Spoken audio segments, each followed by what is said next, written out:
Do you have a typical schedule when you're traveling? Because I'm assuming you travel probably a considerable amount more than I would in a typical season. I know if I'm flying, like I like to arrive at least a couple days extra to deal with like any kind of swelling from going to altitude in the plane, anything like that. Do you have like a methodology you use for travel?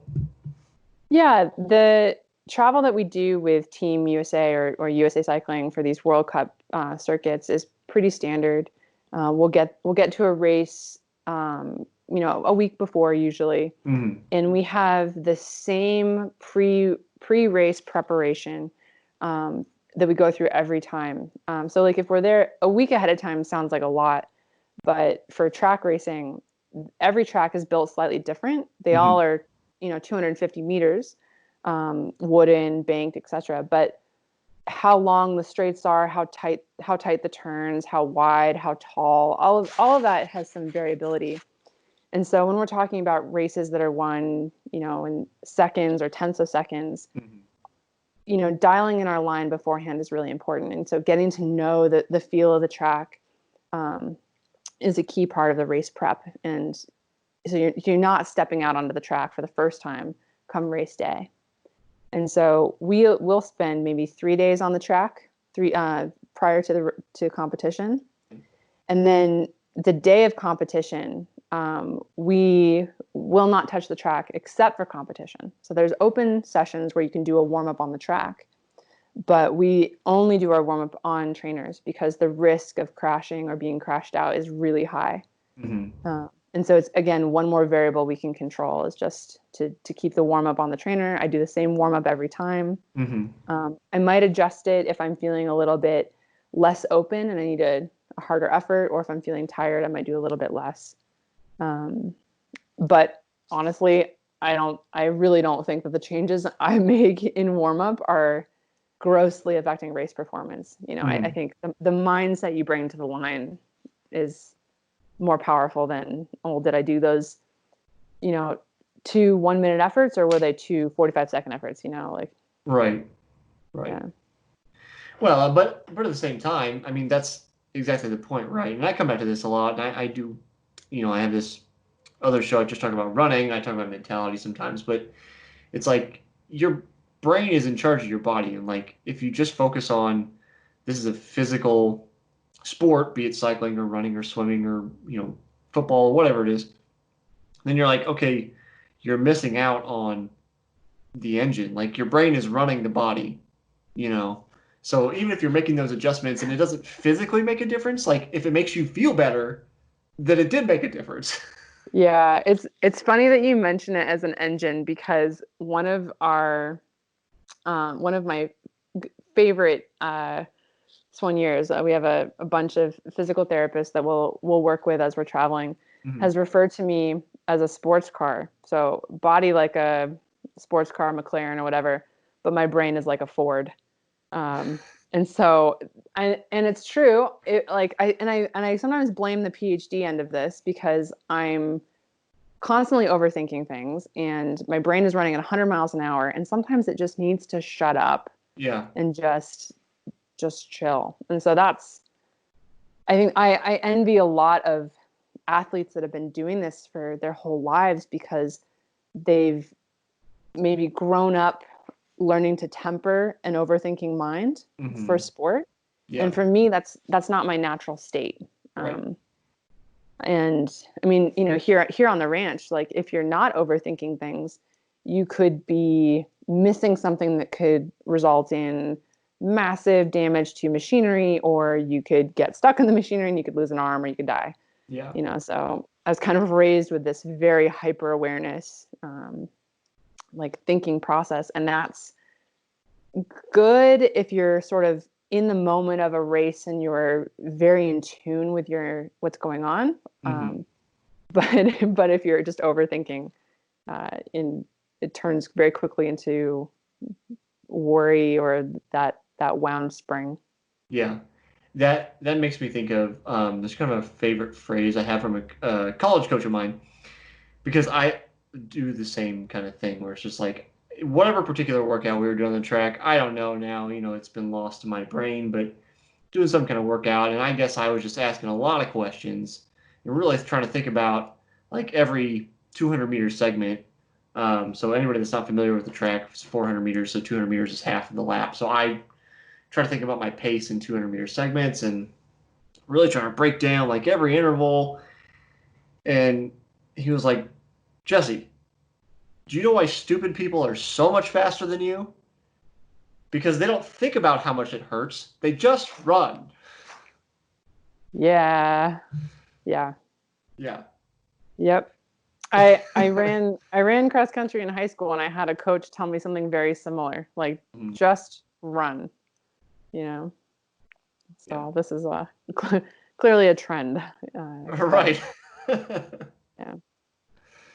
It, but you've probably experienced it by now that you can get to that place where you're not overthinking anymore. It's just like Yeah. there's a little bit of, I think, consternation. I'll speak for you. Feel free to correct me. Consternation on our part, where we're like overthinking about how to get to the place where we're not overthinking. You're like, I want to be there. How do I get there? So then you're like working on it, and that's the complete opposite of what you're supposed to be doing. I definitely remember that space. I Yeah. feel it now. This last year in particular was just so much racing, so much travel. It I think I almost never left that just chill, this is where we're at, this is the reality kind of mindset. And I think that it came with a lot of practice. Yeah. I think repetition beats it out of you, is the short version. I True. mean, And I think you can do that with a lot of repetitions squished into a short amount of time, which is yeah, my cycling story. Or I think you can do that, if you've been riding since you're a junior and you spread it out over, you know, 20 years of racing. yeah, yeah. It's that consistency where you have that natural tendency, in our case, overthinking, and then you just you do it over and over and over and over again, and finally, like your brain slowly starts to calm down, and you don't necessarily notice the change because it's so gradual, or maybe you did because it is so compressed for you. But yeah, it just seems like the more I raced in college, I I would stop getting nervous before races. Like everybody else would be nervous, and I remember being nervous to start, but just we raced 24, 25 weeks out of the year. And it's like it's literally every other weekend when you spread the whole year out. But then it was every weekend for a whole season. And then you get a couple weeks off and do it again. Just like, it's just the same thing again. Like, why am I nervous? We're going to do it again next weekend. Sure. So that's where I think that, at least for me, that theory comes from. The repetition beats it out of you. Yeah. And I think for me now, the pre-race nerves are empowering. Like Mm-hmm. it's part of how I know that I'm ready. Yeah. And I'm mentally tuned in, and it's no longer it's not a negative feeling at all. It's part of the preparation. So One of the things that always perplexes me about cyclists is how do you deal with the different disciplines? So, I mean, you're racing gravel and you're also racing track, which, at least in my mind, my cycling background is basically like, in triathlon, and I get scared going 35 miles an hour downhill. Like, I'm not a great bike handler. I know how to go fast in a straight line, and that's about it. So, like, well, you're how do ready for you? team pursuit. Okay. I mean, how do you deal with that? Like, is it a big deal, or is it just, or like, am I overblowing like how different they are? I think they are different. I think coming to gravel was sort of, for me, it felt like a return to cyclocross in a way, Mhm. only just like an extended ultra long distance cyclocross race with much fewer technical features. Okay. It's like one of the things that I was really good at in cyclocross was very efficiently moving over the barriers. Mhm. It was one of my favorite parts of the race, and I've always felt really confident there. In gravel, there isn't any running, Mhm. thank goodness. But it's, I mean, I've seen the bike handling skills that I built in cyclocross and like those muddy, icy courses in New England. I've seen that translate to the track where I get put in a tight situation or I get myself into trouble. Maybe I'm overlapping wheels with someone. Like in a recent race, I was actually fully touching my front wheel on their back wheel, just because there was a pinch. And I think just being able to ride something out, changing your balance. If you get bumped and you skip a wheel on the track, like just not panicking. And I think if you can, if I've learned anything from cross, it's how to have the bike move under me and shift my weight appropriately. And so I feel like that's really saved me on the track a few times, where you'd think that, well, there's no mud here, this is going to be a pretty straightforward sport. And then in gravel, it's my experience is, I'm still rather new to it, but of the races that I have done, it's been a lot of straight shots, maybe with some power climbs, and then one turn, and then a straight shot, a couple turns. But I think it's all bike riding, and I think if you go into tricky situations, be they a descent on a TT bike or a gravel turn where the gravel's loose, I think the bike, this is going to sound weird, and I don't really believe what I'm saying because I'm a scientist, but the bike can sense our fear or confidence as a rider. So if you go into that situation with fear, it's going to manifest in tense muscles, rigidity on the bike where you need to have a little bit more flow. And you're more likely to have something bad happen, like a crash. Yeah. But if you go into a corner with confidence, there's, not cavalier, but with, sort of like an ownership of the bike, I think you're much more likely to be able to ride through a tricky situation. Yeah. I definitely can relate to that. Yeah. Go ahead. I was going to say, like, at the Dirty Kansas last year, I did the 100-mile race. So just the shorty. Yeah. But they had this one descent through a bunch of really rough rocks right before a turn. And all of this was happening in traffic as the front group of the 100 was catching the back group of the 200. And I just remember thinking the same thing. I think in any race, when there's a tricky situation, is a little bit more pressure on the pedals rather than more brake. And I find that puts me in that right mindset of, no, I'm here to navigate through this really purposefully, and I'm sure there's some good physics behind putting more pressure down, more traction to the wheels. Yeah. Like that. So you're talking about the bike kind of sensing what you want to do. I definitely relate to that, where it's like, and then also mentioning putting the pressure down. I think that's why I feel like the hills freak me out sometimes, because I get going fast enough where, like, I can't gear and then put any kind of pressure down. Like, I'm just, I have no ability to put more speed into the bike to change where it's going. So then it's just a coast. I'm just coasting down, and then I'm subject to, Missouri does not have the best of roads, and then wind or whatever is going to push me around, and so I think that freaks me out. And I notice, like, if I'm more freaked out or anxious, then, like, it's going to be worse, and I'm more likely to crash. And I know there have been times when I've been racing, I've cut around a corner, like just a 90-degree, and for whatever reason misjudged it, popped off the road. I'm now on gravel with my time trial bike, and then somehow I get back on the road. I wasn't worried. I wasn't freaked out. I was just like, oh, this is what I'm doing now. And I go on about my day.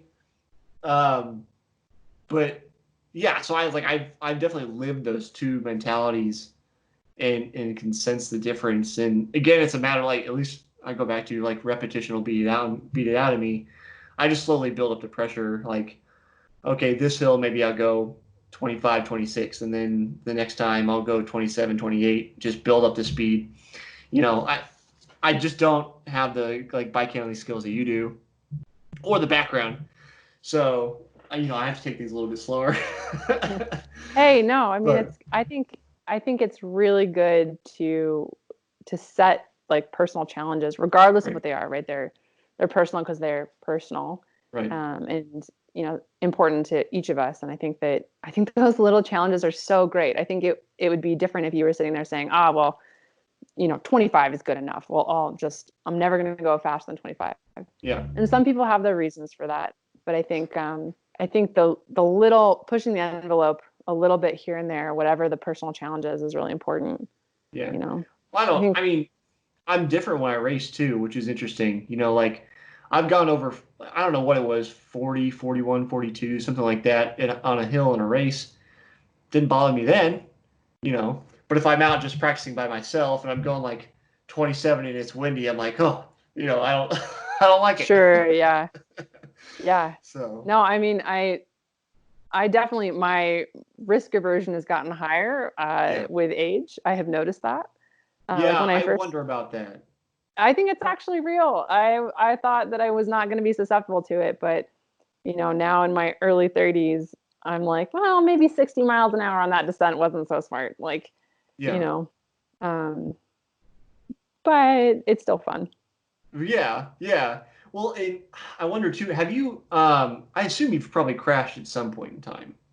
A few times. Yeah. So like I talked with, Uh, this was way back on episode 6. I think it's episode 6, Cecilia Davis Hayes. So she was a pro triathlete, but she used to race Cat 1. And she crashed and like broke her pelvis and just, I don't know. She broke other things too, but that was like the thing that I remembered most. We kind of talked, and I'd crashed in a race and broke my collarbone, which is pretty common with cycling. And we kind of talked about the mentality of coming back after a crash, where you have that trepidation because you did just go through this traumatic event and your brain's like, you're an idiot. Like, stop doing that. You broke us, mm. kind of getting back through that. So, since you've crashed, do you remember that kind of period after that working back in? Did you have that trepidation or is it just like back on the bike? I think I, in some ways, got a little lucky and didn't have to face that Mm-hmm. because most of my crashes, there was an immediate, requirement in the situation to get back on the bike. Right. So like one of my bad crashes, I crashed onto my shoulder Mm-hmm. at the track in T-Town in Pennsylvania, and I actually have like a little bit of blue from the blue line Mm-hmm. embedded in my shoulder from that crash. Got an But involuntary tattoo. yeah, and it was nationals, and so I had to get back up and finish the race that we were in, and then Mm-hmm. continue on with all of the other racing that was there. And so I didn't have any moment to think about it other than you need to get a new jersey, Mm-hmm. stop the bleeding and that kind of thing. So that I think there's something to be said if you can to get back on Yeah.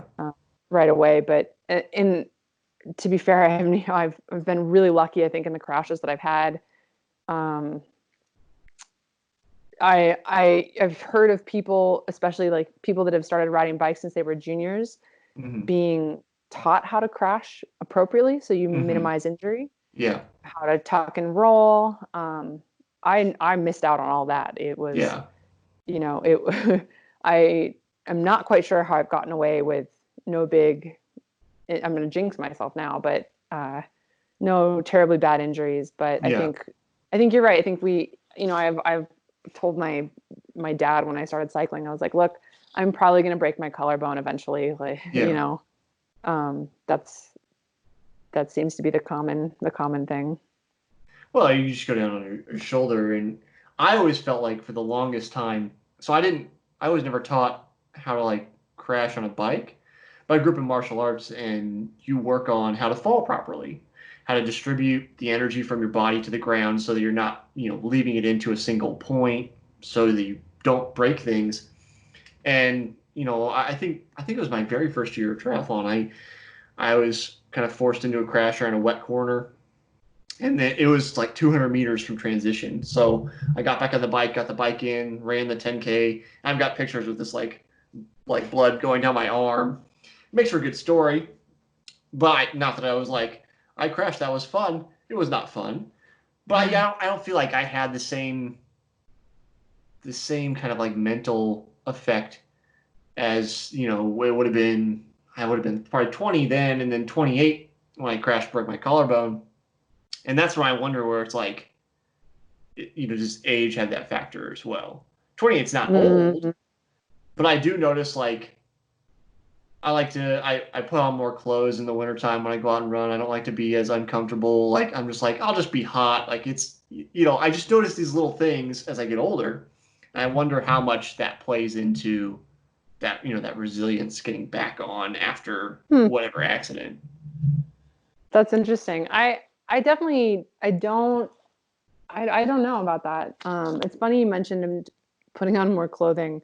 I found myself like doing that in other parts of my life. Mm-hmm. Like I think it comes from, I hurt myself so much in training, Mm-hmm. like every interval or every gym session, that it is like an absolute luxury to be, warm inside, Yeah. like, and little things like that. It's like so much of my mental energy is directed towards giving 100% when I'm training or racing. That I am less interested in being uncomfortable without a good purpose. Yeah. I Yeah. think that people call that getting soft, but Yeah. Well, and there's this idea that like the stories we tell ourselves about who we are, and you had made me think about this earlier when you're talking about you're comfortable being the underdog, but then when you're no longer, because that was the story that you told yourself who you are, and then that's no longer your story and you're trying to figure it out. So, there's this story we tell ourselves as athletes where it's like, I'm strong, and then you notice yourself getting softer and you're just like, this isn't good. Like, I don't want to be this person. And you have to like adjust that story inside your head to still be able to, compete and do your job, but then yeah. cope with, wanting to be more comfortable. You're like, no, it's okay. Like, I'm going to stay inside. I'm not going to go deal with the cattle. I'm just going to sit here. Like, Hey, now I was out in the field all day yesterday. Thank you. okay. Okay. Um, it does make me think about, I just did a video, because a lot of people ask about, especially I deal with runners, so in my case runners, but I think this happens with cycling too. New people are like, why does the first like 5 minutes suck so much when you get going? And sometimes I think it has to do with temperature. Do you experience that? That just like initial kind of momentum, just it's not great, or are you like ready to go all the time? Is this a question about track or Just training in general. Like when you go yeah, out for any training ride.